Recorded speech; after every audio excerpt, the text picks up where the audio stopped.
এই তো 2 দিন আগে মুনবিক্সের পক্ষ থেকে একটা আপডেট দেওয়া হয়েছিল। সেখানে বলা হয়েছিল যে আমাদের কোনো প্ল্যান নাই যে আমরা মুনবিক্সে কোনো টোকেন লঞ্চ করব। তো এরপরে গেলাম অনেক ইউজারই ডিমোটিভেট হয়ে গেছিলো, মানে এখান থেকে কিছু পাবোই না, তার কী জন্য কাজ করব।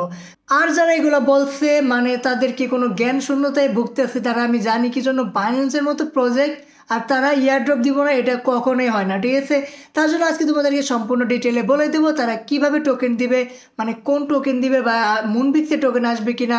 তো সমস্ত ডিটেল বলে দেবো, আর তারা নিজেরাই বলে দিছে। তো এই জায়গায় দেখতে পারতেছো, তো এই জায়গায় যে পোস্টটা ছিল এটা নিয়ে সব সমস্যা হয়েছিল, কিন্তু এরপরের পোস্টটায় সব ক্লিয়ার হয়ে গেছে, যেখানে তারা বলছে যে তারা মুনবিক্সের কোনো টোকেন লঞ্চ করবে না, এটা একটা এয়ারড্রপ হিসাবে তারা দিবে। মানে যখন এটা প্রাইসটা দেওয়া হবে তখন কিভাবে, মানে কোন টোকেনে তুমি এটার প্রাইসটা নিতে পারবে, যেমন বিএনবি, ডক্স আর নট। তো তাদের ওয়েবসাইটে একটা পুল রাখবে, তো সেখানে যে তুমি ভোট করতে পারো যে তোমার কোন টোকেনটা লাগবে। যে টোকেনের উপর ভোট বেশি পড়বে তো তারাই সেই টোকেনটাই আমাদের এয়ারড্রপের সময় দিবে এই মুনবিক্স থেকে, ঠিক আছে। তো মুনবিক্সের আলাদা কোনো টোকেন আসবে না।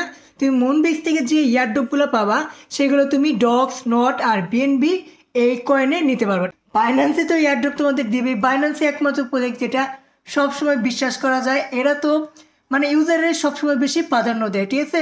আরেকটি ইম্পর্টেন্ট হলো যেটা হলো বটে। তো বটে আসার পরে তোমরা এখানে স্টার্ট করবে, এখানে একটা টাস্ক আছে যেটা কমপ্লিট করতেই হবে, তাছাড়া তুমি এয়ারড্রপ পাবে না, ঠিক আছে।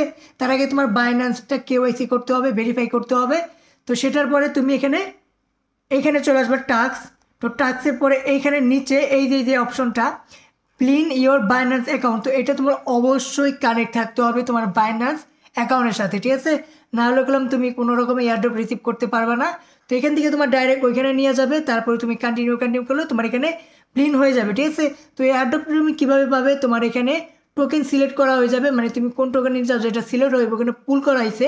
তো পুলের মধ্যে তুমি যদি যেটা সিলেক্ট করবা, মানে যে অডিয়েন্স সবচেয়ে বেশি যেটা সিলেক্ট করবো সেই টোকেনটাই তুমি এখান থেকে কালেক্ট করতে পারবে। তো অবশ্যই তোমার অ্যাকাউন্টের সাথে এই ব্লিন এই অপশনটা মার্চ করে নিবে, তাহলে তোমার কোনো সেভ আর কোনো টেনশন নাই, শুধু কাজ করতে থাকো, ঠিক আছে। তো এটাই ছিল ইম্পর্টেন্ট আপডেট, কোনো প্যারা নাই, চিল, শুধুমাত্র মাইনে করতে থাকো। চলো তাহলে, বাই।